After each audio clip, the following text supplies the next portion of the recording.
Nak gadik kini ke sebenarnya gata. Malam tak jam berapa lalu mana telepon saya kerja tu begadang saya. Habis kau chatting cowok kan. Abang, adik kangen. Telepon dong. Boring. Tapi rekan dia kau nak tahu untung bah kau. Kau gata awak jadi orang kau. Kau laki kau le kau. Nak bujang kini kau cuma perangai nampak detek. Tak pernah jaga pagi nampak lah. Malam tu begadang kerja tu. Nonton bola lah kau nongkrong lah. Tiba siang kau lalu. Makan. Tak cirik. Anak nak tahu untung macam itu tu. Dia minta pitih awak kan. Awaknya kicu asa. Nyampai becek cewek lah habis pitih dia. Rancak nak biar awak ni kadang lepas doang lagi lah dia.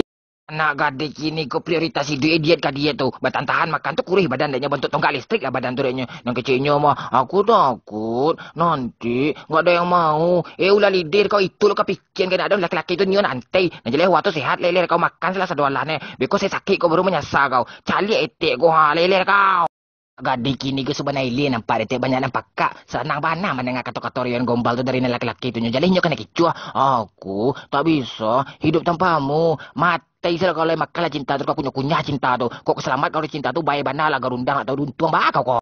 Gadis kini kau penampilan tu nomor satu dia nyo tu mah. Kau pensil alis lah, pelembab lah, pemutih lah. Nah ni nyo indak je bantu orang dah tu. Aku takut nanti enggak ada jodoh. Siapa deh kau? Mungko kau urus di dalam bakar-bakar satu alah ni. Elok salah perangai kau tu. Banyak orang nyo je kau tu mah. Sana Melayu etik menceliak perangai anak zaman kini kau. Nak tahu malu seketik Allah je dah. Panggilannya dah tampil umum. Ku ayah lah, bunda, kesinilah. Malih mah. Cilik jauh dah dah lampang kepala orang tu kau. Aduh, dia malu orang kau tu. Berubah lah, tobat lah lagi lah dia.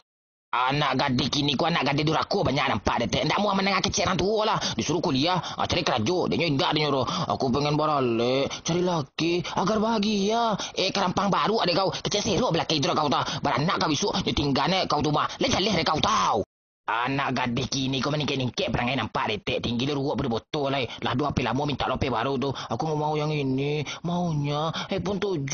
Cimporong kau pakai senape Cino tu kau leh. Setan. Nak tahu untung apa kau. Anak gadis kini kau di bulan puasa kau tambah macam jadi nak pasal makanan nampak detek. Kadang panas selera tu nyo. Pas orang kau buka kau bekajan ke pasar. Aku bawa balik kau lah. Itu lah. Mamasak ini. Tokek batinur kau pas buku kau nak kau makan cialah mana pasuk kau paturian. Lah habis pitih kau mah. Anak bujang nan elok tu nan cari tu anak gadis nan elok lo nya. Nak rancak perangai tu ha. Pakai jilbab kan. Di rumah rajin lo menyapu, mencuci, memasak. Indak mengangkang-angkang saya di rumah tu lo. Galak kadang-kadang. Sian anio sama ditu tu ta. Disuruh seketek pamalih setan.